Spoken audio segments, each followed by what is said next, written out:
Okay, I want to thank Read2Me, TT, for having us here tonight. We wouldn't have been able to do this without Kevin and Elena. So big up Kevin, big up Elena. Yep.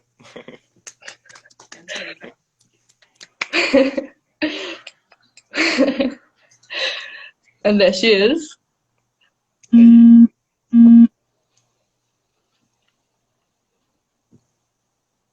Okay, so it's 8 p.m.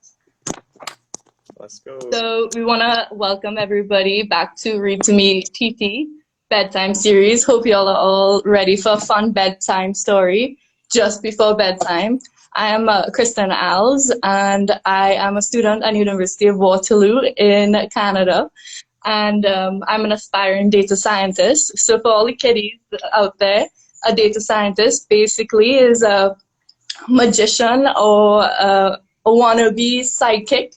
Basically, what we do is we take everything that happens today or within the past, and we try to predict what's going to happen tomorrow. Yeah, and I'm Joshua Allum. I also study at the University of Waterloo, and I'm studying to become a computer scientist. I've always liked computers and apps and websites and those kind of things, so I'm studying so I can make my own. Yeah. Okay, so we all know these past few weeks have had us inside, but remember, we're all being heroes in our own way by staying inside and flattening the curve. So tonight's book is called The Blessing of Charlie Sand by Amanda Smith, and it's illustrated by Colin Bootman. Okay. So we can start. This is the cover page. The Blessing of Charlie Sand.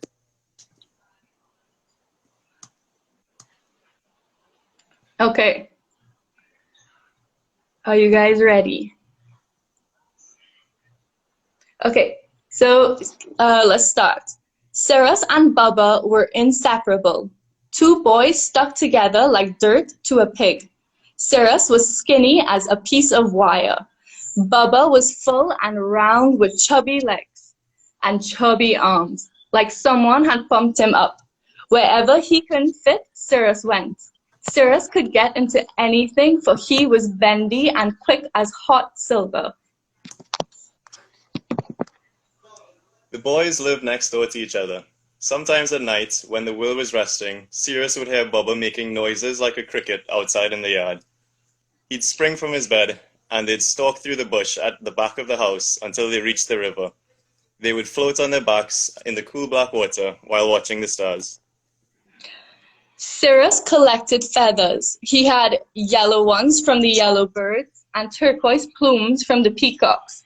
He had an eagle feather he'd found, two that had fallen from the wings of a hawk, and a deep pink one from a scarlet ibis. He had chicken feathers, speckled and smelly from the yard. Sirus didn't care about their smell. A feather was a feather. Bubba collected conch shells from the beach. He cleaned them with a wire brush and shined the pink mouth with a soft cloth until it gleamed. Sometimes he sold the shells to tourists, sometimes he put them back on the beach, and once he made a necklace for the shoreline. Just showing the picture here. Charlie made a kite with a dragon's head and sent it up into the sky.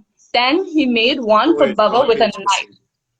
Charlie said the wind would decide their fate. Kristen, I think I skipped a page. If Bubba found a feather. Oh, sorry. Okay, we're skipping pages. All right. If Bubba found a feather, he would pass it on to Sirus. If Sirus found a conch, he would carry it home to Bubba's house. They were partners. Then Charlie Sand moved into town. He showed Bubba how to put a light inside a shell and turn it into a lamp. Charlie could juggle like a joker, 3 oranges at one time. He built a tree house with wooden boxes big enough for him and Bubba to fit inside. It even had windows with curtains. They could peep out and spot any intruders. Bubba said Charlie was a genius. Sounds pretty smart. So here we have Sirus in the background, and this is Charlie and Bubba talking about the shells.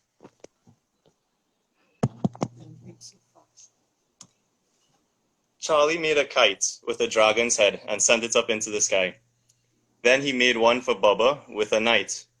Charlie said the wind would decide their fate.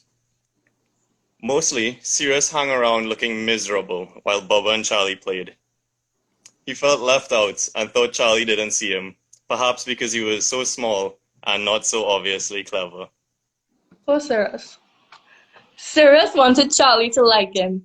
He told Charlie tales about boats and sea journeys. Sirus had heard these stories from his father, who was once a sailor. Now the old tales were running out, and Sirus was about to make up new ones to keep Charlie's interest. He'd never had to try so hard, never had to be anything than who he was. Sirus kept away. He was grumpy towards his sister and little brother. He left his food at the table and hid away in his room. His mother tempted him with his favorite snacks, coconut ice cream and chocolate fudge, still warm and soft from the oven, but nothing made a difference. Poor guy. Then one afternoon, Bubba and Charlie Sand were in the schoolyard playing football. Sarah stood and watched while they kicked the ball. There was no place for him in their game. Oh gosh. Now, Sirus was angry. He wanted to become a panther and chase Charlie out of town. He wanted to go to their treehouse and raid it, ripping up their kites. Instead, he went home and lay down on his bed until his mother told him to put away his long face. She asked him to go and pick some mangoes from the tree in the yard. So there you could see Sirus looking like some kind of animal. His jealousy has turned him into that. Outside, it was sunset. Sirus took a bamboo basket, placed it at the foot of the tree, and plucked the fruit from the lower branches. He took his time. He wanted to stay outside. He decided to climb the tree even though it was forbidden. The thick, warm branches held his light body. He curled his fingers around the soft wood, reaching higher and higher until he was sitting right at the top of the tree, hidden in the green leaves. With just his head poking out, he looked out over the village. He could see the sun melting like gold into the hills. The sky was orange with strips of red. He could see the first star, sharp and bright. So here we have Sirus up in the tree. These are the mangoes he's supposed to be picking. And you can see he's really, really high up.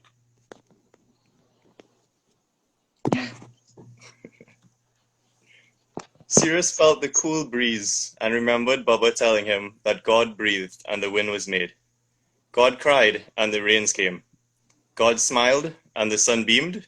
God slept and the sky turned black. If he were God, Sirus thought, the land would flood and the world would be in darkness. He missed Bubba. My boy on top of the tree. Mangoes right there. But he feeling his feelings. This is the mountain you can see in the horizon. It was at that moment, looking out into the vast sky, that Sarah saw the most extraordinary thing. It was faint at first, but as it came towards him, he saw that it was a winged creature, enormous and bird-like. It was hazy, and yet he knew it was real. The creature hovered close by and stared at him. Its eyes were glittery and kind. Sirus was mesmerized. As he looked into the creature's bright eyes, something happened. For the first time, Sirus saw things clearly. Bubba liked Charlie Sand, and it was okay. It didn't mean he didn't care for Sirus. It just meant he had to do some things with someone else. If Sirus loved Bubba, he would let him be. After all, Bubba would come back and find him if their friendship was true. The sweetest breeze blew, and Sirus felt all his sadness slip away as peace swept over his body. Sirus let go. We have my boy Sirus falling right now. Falling through the tree. And remember how high up he was?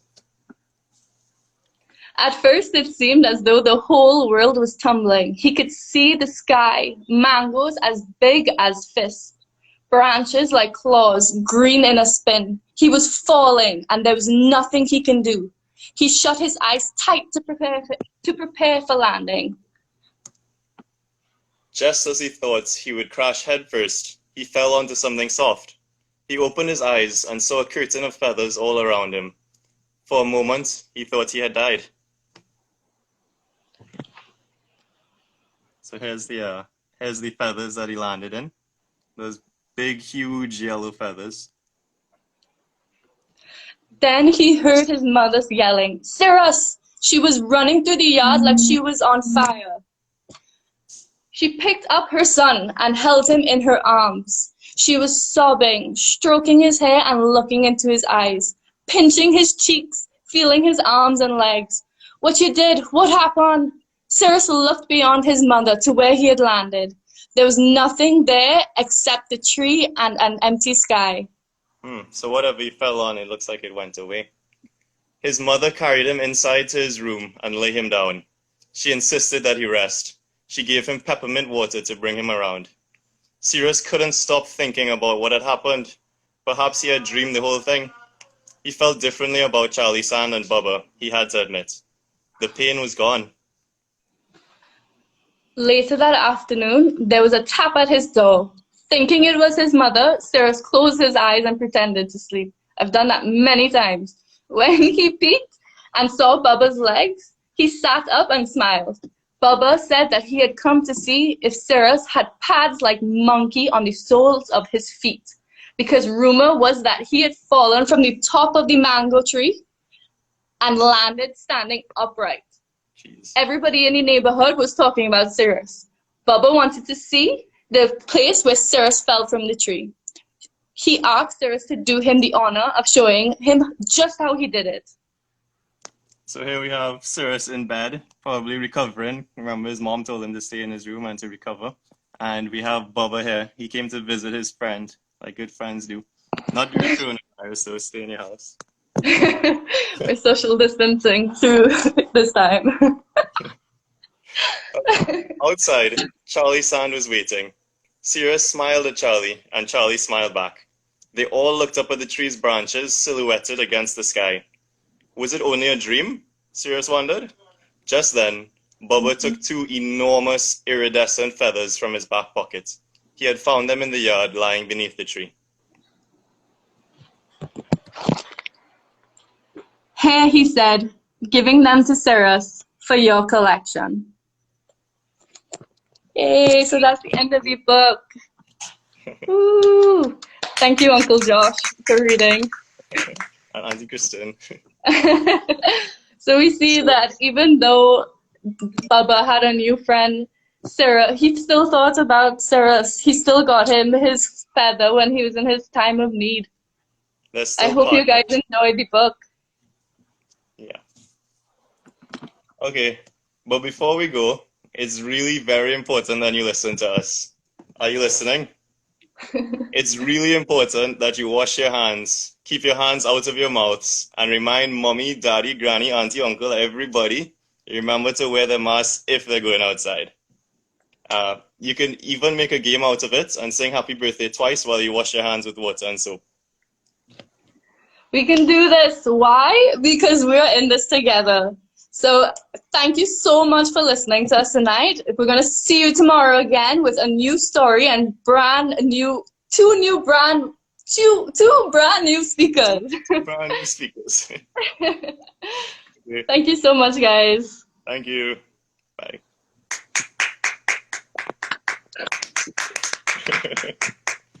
I learned to snap. Okay, bye. Bye.